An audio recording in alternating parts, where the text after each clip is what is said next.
Good day, everyone, and this is DJ Sweet Lover, and I am Lover. So today we'll be discussing Prime Videos Beyond the Veil, and this series is an actually interesting one. But before we get started, please subscribe to this YouTube channel because I'll always be here to give you. So Prime Videos Beyond the Veil is an actually interesting one, and it came out. It's premiered on Prime Video on the 3rd of March, and it has good number of new faces. And funny enough, these new faces are good actors. I won't say they are new faces, but because it's a northern based film, so probably we are not accustomed to most of these faces. So it's an actually interesting one, and it tells. So I'll not really narrate the story because it's on Prime Video, and you can always just go watch it. So I'll just really give an overview about the film. So it tells the story of love, class struggle, substance abuse, polygamy, and a good number of things. And it centers around five major characters: Zizi, Anifa, Neima, Sureya, and Badi, yes, Badria.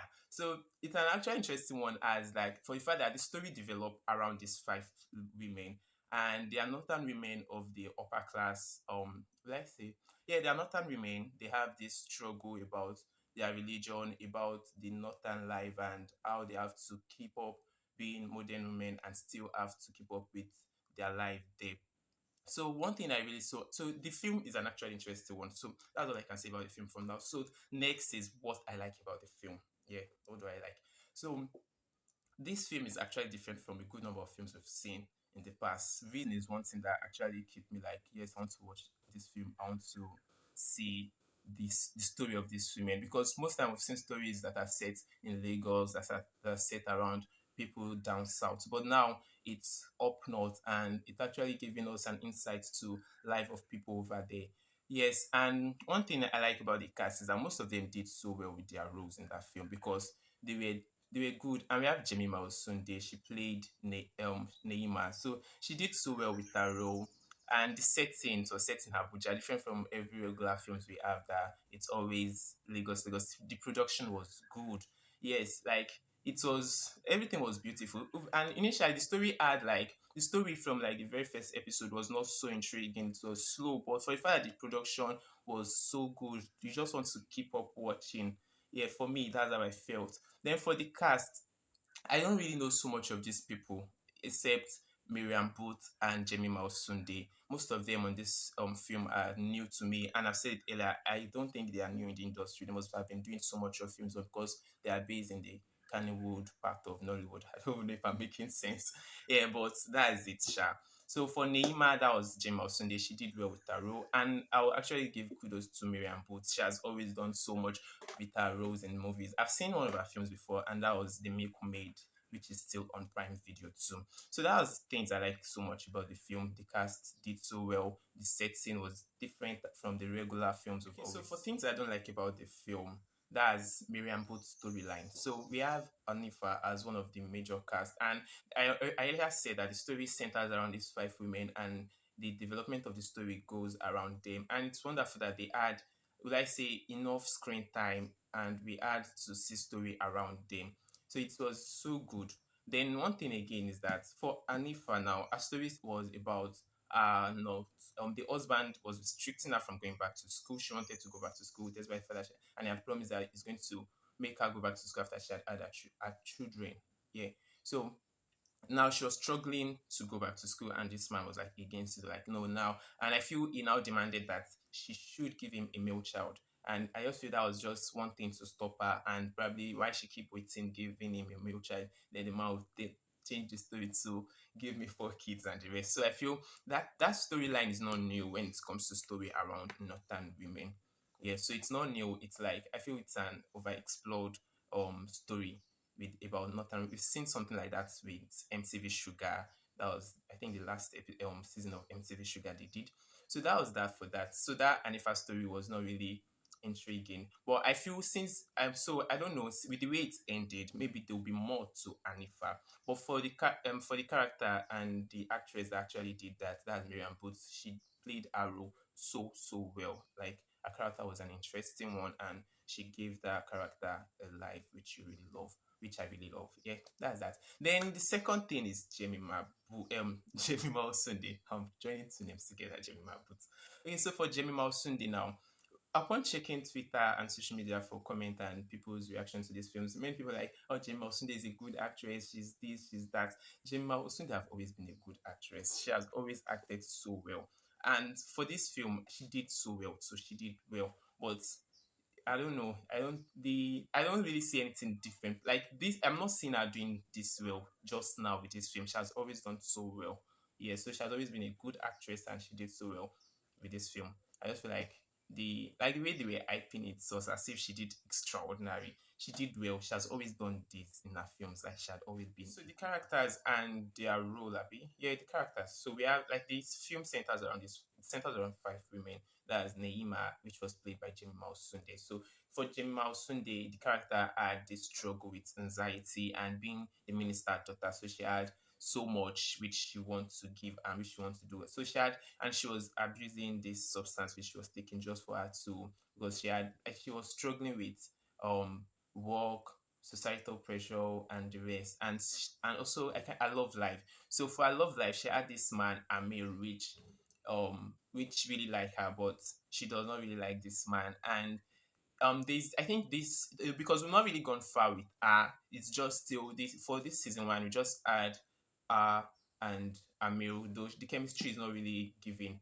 She does not really like Amir. And there's this other guy which she like, which I am sure is a Christian, and he is probably Igbo, or maybe he's not an Hausa man. So I'm so sure there will be this restriction for her, like she cannot get married to someone outside their religion and their tribe. So she was struggling with wanting to go and do rather than do what society expects her to do by probably dating Amir. So that was like for Neima. And she also have this relationship with these other characters, and she's been tagged a user because of she relates with other people. If you really want to know so much about this, you can always just go watch the film. So that's that for Jemima Sunde's character. Then we have Zizi, which was played by Ame Ayejina. So these people are new, so people should pardon me if I will always have to look down because I don't really know this name. So for Zizi, she's known as Zainab, and she's also half sister to one of the main cast, which is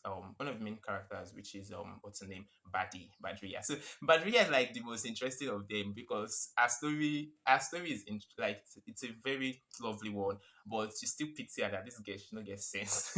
So let me go back to Zizi. So Zizi is like she's the bodyguard to the minister, and Zizi's story still seems similar to that of Neima, because she is now towards the end of this film now she's now in love with the minister's son. And I think social class now and social class will now be an issue. We don't know if because the minister is aware of this chemistry, but she's against it to an extent, though she has not been vocal about it. But I'm so sure she's aware of it, and she's not vocal about it. But now we don't know if Zizi and the minister's son, my God, I can't even remember the name of that character, if they will actually okay, it's Kashim. Yeah, Kashim. So if Zizi and Kashim will actually push through with this their love story, and regardless of societal of social class and the rest, they can come together and like, yes, we want this for ourselves, because the mother already arranged another lady for Kashim and the rest. So that's that for Zizi. So I think the story around her will also develop. Then Zureya. So Zureya had this character, and she did well with her character. She's one of the main character, like the five women. But with the way the story was written, I don't know if she was put in a position to just be like, I don't know if I'll say if an underdog will really describe it so well. So she is not really she's not really in that class. She seemed like she was to an extent people don't really rate her, or like every other person do not rate her, but she is part. So she's struggling, and she also likes Kashim. But Kashim not like her.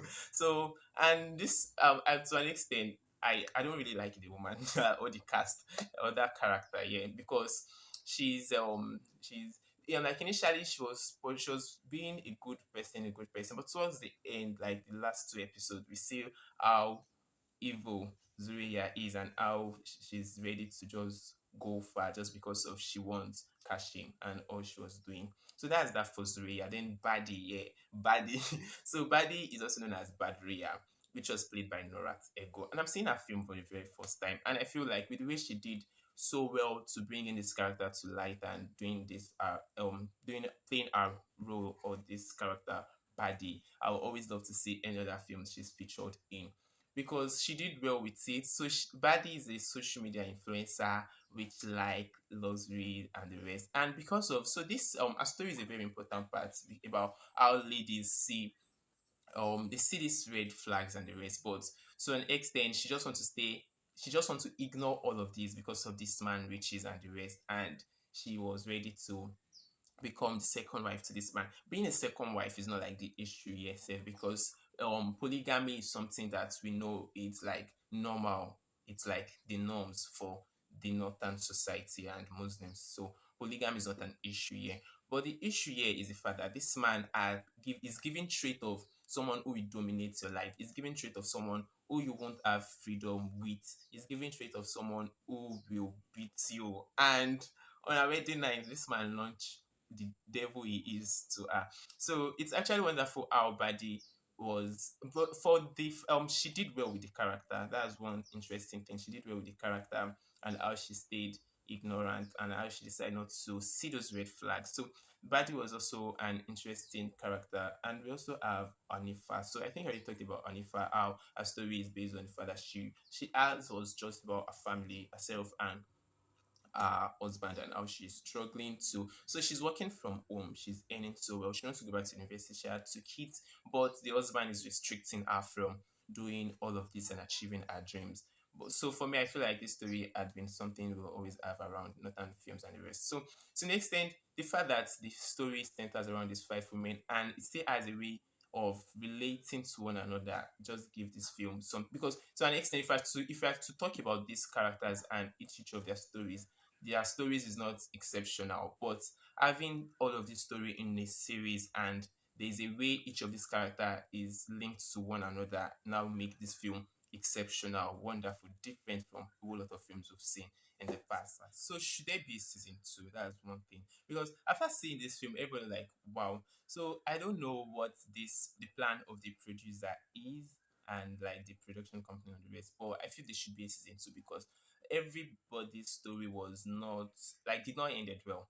For Neima, she had this car accident, and we did not know if she eventually go back to Lagos and get to meet Matthew and all of that. But to an extent, films we've been seeing of recent have always ended this way. They are always putting these films in a way that will be, like say, they're always strategically ending the film in a way that if they want to bring a season two, they'll know they have a storyline to keep up with. And if they don't want to bring a season two, they will just that's the basic thing. They always just end it in a way that they know that they can anytime they decide to continue or they want to bring a season two or they were able to get this compelling story that can keep up with this story, they will always do that. So I feel that's still the same strategy that was used with the way Beyond the Veil was ended. It was not the ending was not bad, but I feel it was just they just ended it in a way that will make them be able to bring a season two. For me, I enjoyed season one, and I would love to see a season two. I don't know about so that's for that's all I can say about the Beyond the Veil. It's an actually interesting one, and it would be nice to go see it.